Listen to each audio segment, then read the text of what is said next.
neraka. Yang dimaksud patung Yesus Kristus, patung Brahma, Hindu Siwa, patung semua patung itu jadi bakar api neraka, nanti membakar orang yang menggambarnya. Abdul Somad dan dari MUI juga memandang ini bukan penistaan agama, ya. Jangan sebut minggu. Minggu diambil dari kata Domingo. Domingo artinya hari menyembah Tuhan. Tuhan Allah Yesus Kristus. Selamat murtad. Selamat murtad. Yang ikut melakukan tradisi. Man tashabbaha biqaumin. Siapa yang ikut tradisi suatu kaum, fahuwa minhum, maka dia bagian dari kaum tersebut. Siapa yang ikut tradisi orang kafir, nanti mati dibangkitkan sama orang Kristen. Tengok sebelah kanan Paus Paulus, tengok sebelah kiri Markus, tengok depan Santa Maria. Haram hukumnya masuk ke rumah ibadah orang lain. Haram. Kafir, tak bersunat, tak mandi wajib, berzina kerjanya. Jangan suka kepada orang kafir. Man tashabbaha biqaumin fahuwa minhum.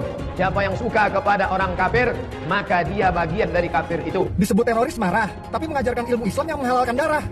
Jadi salahnya di mana nyebut teroris? Emang kelakuan kayak teroris? Emang dasar teroris? Jangan katakan bom bunuh diri. Ini banyak wartawan-wartawan yang tidak islami memakai istilah-istilah kafir tanpa dia sadari. Gerakan bunuh diri, padahal gerakan mati syahid. Zaman sahabat Nabi pakai pedang, zaman sekarang tak pakai pedang. Letupkan, ledakkan, mati syahid. Ada pun orang yang mengejek ini mati konyol. Orang mati syahid dia katakan mati konyol. Saya pernah ditanya, apa pendapat Pak Ustadz tentang ISIS? Bagus, saya bilang. Siapa yang tidak ikut kepada ISIS, kafir, halal darahnya. Hukumnya menengok tiang listrik yang berbentuk salib, karena dikhawatirkan hati bocor. Itulah yang ditempelkan salib di belakang ambulan. Kalau masjid kita punya ambulan, balik dari sini, ambil pilok. Pilok itu lambang yang ada di ambulan. Ganti dengan bulan sabit. Ini riwayat saya dari Kristen ke Islam.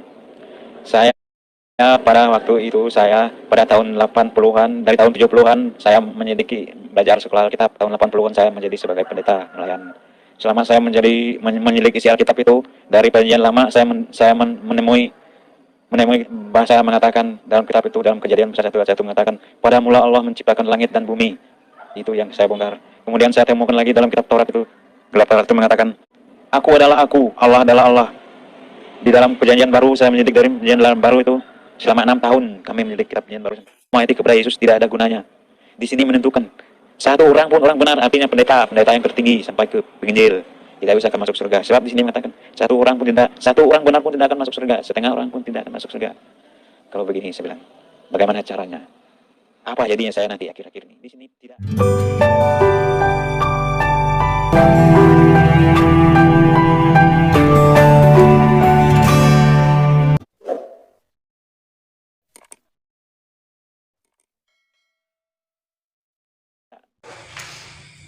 Salam teman-teman sekalian, berjumpa kembali dengan saya Arif Gule di channel TV Laskar Kristus. Kali ini teman-teman sekalian, saya tidak sendirian, tetapi saya bersama dengan teman saya, ya, Pendeta Amori Jai, teman-teman sekalian. Jadi jangan lupa juga untuk mendukung channelnya di apa? Sukacita Kristus Tuhan. Ya, di Sukacita Kristus Tuhan. Itu channel Pendeta Amori Jai. Teman-teman sekalian, saat ini kita akan berbincang-bincang seputar tentang penghinaan-penghinaan yang dilakukan oleh para kandurun-kandurun, ya. Bisa dikatakan juga para ustadz, karena yang berbicara ini adalah para ustadz-ustadz yang seharusnya memberikan suasana baik bagi pendengar, tetapi justru menebarkan kebencian, mengajarkan tentang bagaimana untuk memusuhi orang-orang Kristen, memusuhi orang Yahudi. Nah, kali ini kami akan berbincang-bincang soal penghinaan-penghinaan ini, ya. Seperti apa tanggapan-tanggapan kita dan juga bagaimana kita untuk menghadapi mereka, ya. Nah, jadi salam Pak Pendeta. Salam. Ya, puji Tuhan. Saat ini kita melihat, ya, di Indonesia ini semakin hari semakin maraknya penghinaan-penghinaan, ya. Itu kita melihat bahwa para ustadz seperti Abdul Somad, Ustadz Kainama, Ustadz Muncir, Umi Irene Hardono, Ustadz Felix, Indra Wibowo, ya, dan begitu banyak sekali. Yang lebih keren di saat ini ada Ustadz Nandar yang menuduh Yesus pernah menikah dan berpoligami, ya. Nah, jadi bagaimana kira-kira menurut Pak Pendeta sendiri mengenai penghinaan-penghinaan yang dilakukan oleh para ustadz ini? Jadi menurut saya dalam menanggapi orang-orang seperti ini, yang perlu kita tahu bahwa apa yang disampaikan mereka ini tentu hal yang salah menurut iman kekristenan kita. Karena sering saya sampaikan bahwa apa yang disampaikan oleh para mualaf, khususnya ya para mualaf, karena biasanya para mualaf ini membahas tentang kekristenan dan memojokkan Alkitab, memojokkan para pendeta, bahwa para pendeta itu adalah pembohong, Alkitab itu adalah fiksi, Alkitab itu adalah kebohongan. Jadi saya sampaikan bahwa dalam menghadapi tanggapan atau pernyataan-pernyataan seperti ini, tentu kita harus berpikir dewasa. Jadi maksud saya berpikir dewasa artinya kita harus menanggapinya dengan kepala yang dingin, harus dengan sabar. Kalau kita hadapi dengan emosional, mungkin saja bisa kita maki-maki orang karena kita emosi. Jadi tapi harus dengan suasana yang dingin. Yang perlu kita tahu bahwa ketika orang ingin mengganggu agama kita atau ingin mengganggu keimanan kita, maka kita sadari bahwa orang itu cemburu dengan kita. Dia iri dengan kita. Kenapa orang Kristen itu makin hari semakin dibabat, tapi semakin merambah. Ini luar biasa. Semakin banyak masuk Kristen. Jadi semakin mengalami penganiayaan, semakin banyak juga yang percaya kepada Tuhan Yesus. Nah, ini menjadi sebuah pertanyaan bagi mereka, kok bisa? Bagaimana caranya untuk menghancurkan itu? Nah, dengan cara-cara yang seperti ini. Nah, ada juga dua faktor. Pertama dengan cara seperti ini. Lalu kemudian yang kedua, mereka melakukan hal ini, ya kita tahu sekarang media sosial ini menjadi usaha atau bahan pendapatan uang.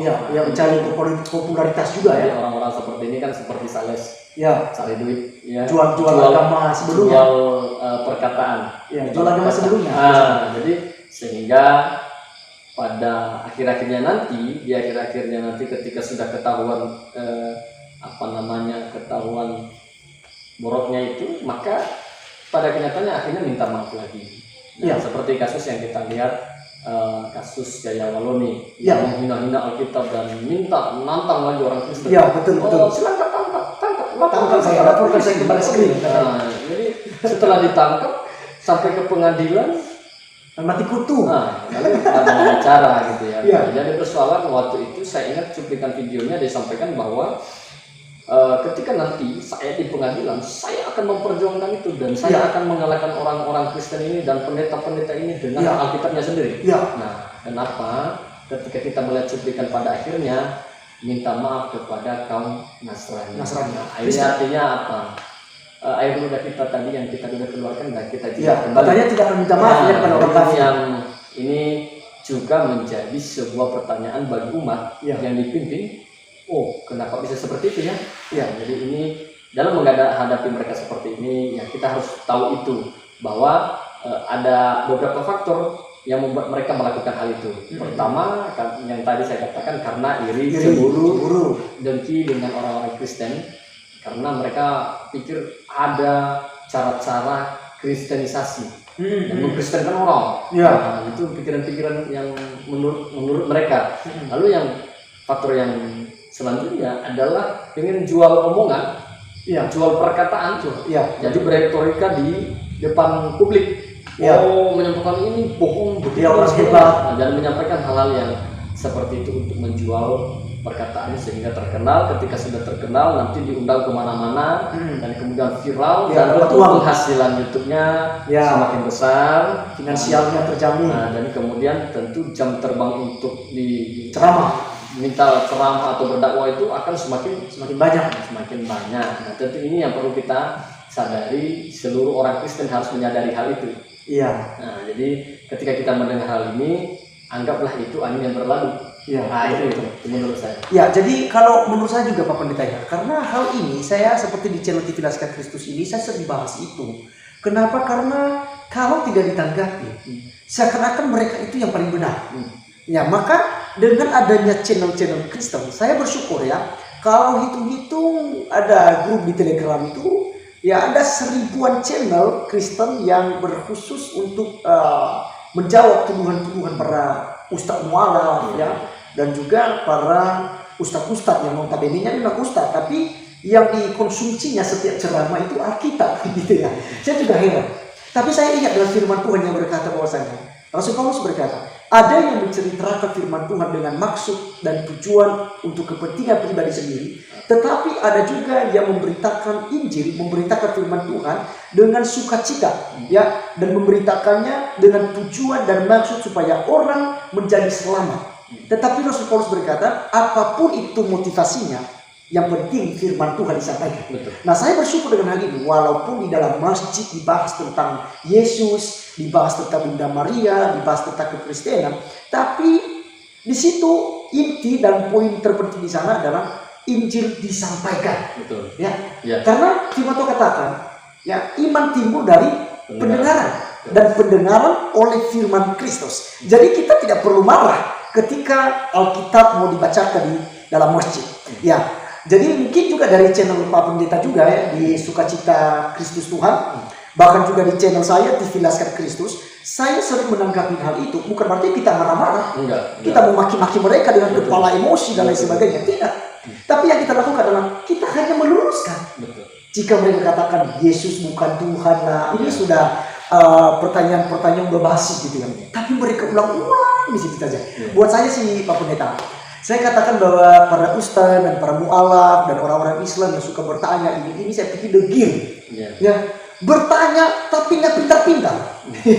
Seharusnya kan ketika bertanya itu jadi pintar ya. Tapi justru kalau melihat mereka bertanya terus, Yesus buktikan di mana Yesus mengaku sebagai Tuhan. Orang Kristen buktikan, kan ada di dalam Yohanes 13:13 ya, dikatakan kamu menyebut aku Tuhan dan Guru, dan perkataanmu itu tepat karena aku memang Tuhan dan Guru. Ya, dan ketika dia memperkenalkan diri kepada Filipus juga, Filipus, ya, udah sekian lama aku bersama-sama dengan engkau, masih bertanya di mana Kak Bapak? Barang siapa yang sudah melihat aku, dia sudah melihat apa. Nah, di sini sudah menjelaskan bahwa Yesus Kristus adalah Tuhan. Aku dan Bapak adalah satu. Aku dan Bapak adalah satu. Ya, dan udah berulang kali ya, kalau saya mau katakan di channel saya ini udah berdosa menurut saya untuk menjawab itu. Tapi setiap bertanya, setiap berceramah itu terus jualannya. Jadi ya saya juga secara pribadi bingung juga dengan acara semacam itu ya. Bagaimana Pak Pendeta? Saya secara pribadi bingung dengan mereka. Iya, saya mengerti maksud Bapak. Jadi yang perlu kita tahu bahwa ketika mereka menyampaikan hal-hal ini sebenarnya mereka tidak memiliki dasar yang kuat. Nah, kenapa saya katakan tidak memiliki dasar yang kuat? Karena kita harus pahami bahwa ketika mereka menyampaikan hal ini, mereka belum memahami sepenuhnya isi Alkitab itu. Karena ketika kita seperti yang saya bahas di channel Sukacita Kristus Tuhan, jadi saya membahas bukan ingin memojokkan mereka, tidak, tetapi saya ingin meluruskan bahwa apa yang disampaikan itu sangat salah, sangat salah, dan itu bersifat hoax gitu ya. Karena gini. Dalam membaca Alkitab itu beda dengan membaca kitab lain. Ya, itu saya katakan Alkitab adalah Alkitab orang beriman. Ya. Jadi kita bisa mengerti semua isi Alkitab itu dan kita bisa memahaminya itu karena pimpinan Roh Kudus memberikan pencerahan kepada kita. Jadi sehingga kita mengerti, langsung connect kita langsung ngerti gitu. Oh, ini maksudnya. Jadi kalau membaca ayat itu tidak boleh copot-copot. Ya, kalau kita copot-copot maka kita bingung sendiri. Ya, harus satu pasal ya. Harus satu pasal. Satu paragraf itu kita harus pahami. Betul. Seperti apa, tujuannya apa? Ya, kontekstualnya, maksudnya apa? Ya. Dan itu ditujukan kepada siapa? Ya. Sehingga kita mengerti. Betul. Dan apa relevansinya dalam kehidupan kita saat ini? Apa hubungannya dengan kita? Betul. Jadi maka apa yang mereka sampaikan itu kan itu hanya disampaikan secara gamblang. Tidak punya dasar, tidak memahami. Nah, tentu kalau dia memahami, maka saya yakin dia jadi orang Kristen. Iya, betul. Kalau dia memahami, maka dia akan jadi orang Kristen. Saya jamin itu. Nah, tetapi orang-orang seperti ini kan hanya ingin mencari kesalahan. Ini loh, di ayat ini salah. Kutip satu-satu ayat. Tetapi ada satu hal yang membuat saya bersyukur. Ya, sebab Alkitab dibahas dalam masjid gitu ya. Dibahas Jadi Setiap ceramah itu Pak Pendeta. jadi Setiap ceramah dibahas Alkitab gitu ya. Apalagi ustadz-ustadz yang sedang viral ini ya, Ya. yang membahas Alkitab Kristen. Jadi saya pikir itu bagus ya. Menurut saya bagus. Kenapa? Ya orang kan akan bertanya secara pribadi, walaupun dia tidak sampaikan kepada pemimpin agamanya begini-begini, tapi dia bertanya dalam hatinya, ya. Terus akan berputar dalam pikirannya. Ya. Kenapa ya Tuhan Yesus itu selalu dibahas dan Ya. dikatakan Tuhan? Ya. Jadi banyak kita tahu bahwa bahkan ada artis ya, Ya. artis yang mengalami perjumpaan dengan Tuhan Yesus Ya. dan akhirnya bertobat. Ya. Nah betul. ini yang kita tunggu sebenarnya. Ya, jadi saya pikir apa yang disampaikan silakan saja. Silakan. Tidak masalah. Iya. Berbeda dengan mereka Pak Pendeta ya. Kalau umat Islam kan, para ustaz-ustaz ini, kalau kita baca satu ayat saja dari kitab suci mereka, dari Al-Quran kita bahas, itu mereka ngaku polisi. Ya, jadi nggak gentleman gitu ya. Seharusnya kan ketika ada orang Kristen membaca Al-Quran, harusnya mereka tanggapin ya. Mereka balas gitu loh. Wih, pengertian bukan seperti itu. Nah, tapi kita lihat selama ini kan mereka laporkan gitu. Nah, sedangkan mereka hampir tiap hari gitu. Hampir tiap hari membahas tentang Alkitab di dalam masjid, ya, di dalam ceramah-ceramah mereka di mana di YouTube mereka seperti di Ngaji Cerdas, di Anaba TV. Itu hampir tiap hari saya perhatikan ya. Di Ayah Sofia. Itu saya lihat di channel-channel itu hampir semua pembicaranya membahas tentang kekristenan. Tapi tidak ada satupun yang mau lapor-lapor mereka gitu ya. Berbeda dengan mereka. Karena kita tidak suka melapor. Ya tidak suka. Justru kita bersyukur ketika Alkitab itu dipelajari, dibaca. Karena tadi kita kembali kepada ayat firman Tuhan, ya iman timbul ya dari pendengaran dan pendengaran oleh firman Kristus. Walaupun orang menyampaikan dengan maksud tujuan untuk menjelekkan, menghina, menistakan agama Kristen, tapi ada kuasa dari setiap firman Tuhan yang disampaikan kepada umat gitu ya. Jadi misalnya teman-teman sekalian, kami Pak Pendeta saat ini menyampaikan firman Tuhan. Firman Tuhan itu berkuasa. Dan firman Tuhan itu tidak akan kembali dengan sia-sia. Tapi dia akan berbuah, dia akan menghasilkan buah. Makanya jangan heran di Indonesia. Ini terjadi hujan pertobatan yang luar biasa. Banyak orang berbondong-bondong masuk Kristen. Kenapa? Karena justru ulah daripada para ustadz sendiri. Nah sekarang mereka turun-turun kristenisasi lah. Padahal kalau kita melihat islamisasi yang sering terjadi, di mana anak-anak kecil saja disahadatkan, ya. Padahal itu dilindungi hukum loh Pak Pendeta. Anak-anak kecil itu tidak boleh, karena dia harus ikut agama orang tuanya. Tak boleh disahadatkan. Tapi kalau kita lihat, justru anak kecil saja disahadatkan, disesatkan menurut saya gitu. Dia udah punya agama Kristen lalu dibuatkan macam itu. Nah mereka putar fakta. Yang putar fakta. Nah jadi saya rasa hal ini seperti yang Pak Pendeta bilang tadi, kita biarkan saja. Setuju ya? Kita biarkan saja. Biarkan mereka membaca Alkitab, menjelaskan tentang firman Tuhan di masjid, bahkan di ceramah-ceramah mereka, di dakwanya mereka. Kita izinkan supaya nama Tuhan dipermuliakan. Ada kuasa di sana. Dan percaya akan banyak orang yang akan terima Yesus Kristus sebagai Tuhan dan Juru Selamat pribadi.